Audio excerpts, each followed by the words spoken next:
4. juni. Čime se Bog ponosi? A sad oni teže za boljom, to jeste za nebeskom domovinom. Zato ih se Bog ne stidi se nazivati se njihovim Bogom. Zbilja im je pripravio grad.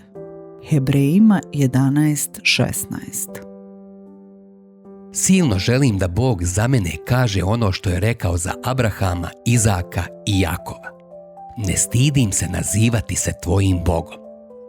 Koliko god riskantno zvučalo, ne znači li to zapravo da bi Bog mogao biti ponosan da se nazove mojim Bogom? Srećom, ovaj veličanstveni zaključak je okružen s 2 razloga, jednim prije i drugim poslije te izjave. Prvo pogledajmo onaj što se nalazi poslije. Ne stidi se nazivati se njihovim Bogom. Zbilja im je pripravio grad. Bog se ne stidi da se nazove njihovim Bogom jer je učinio nešto za njih. Pripremio im je nebeski grad kojem je samo on graditelj i tvorac. Hebrejima 11:10. Dakle, prvi razlog zašto se ne stidi jeste to što je on uradio nešto za njih, a ne obrnuto. Sada razmotrimo onaj razlog koji se nalazi prije. Oni teže za boljom, to jest za nebeskom domovinom. Zato ih se Bog ne stidi. Ne stidi se nazivati se njihovim Bogom.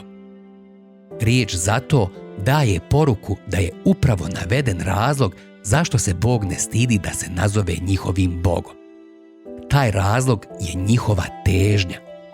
Oni čeznu za boljom domovinom, to jest za boljom domovinom od ovozemaljske u kojoj trenutno žive. Žude za onom nebeskom u kojoj se nalazi Bog. Kada za tim nebeskim gradom, to jest mjestom gdje Bog prebiva, čeznemo više nego za bilo čime što ovaj svijet može da ponudi, Bog se ne stidi da se nazove našim Bogom. Kada uzdižemo sve ono što nam Bog obećava da će biti za nas, On je ponosan da bude naš Bog. Ovo je predivna vijest.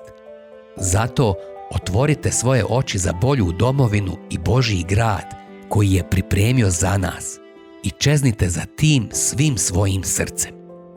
Bog se neće stidjeti da se nazove vašim Bogom.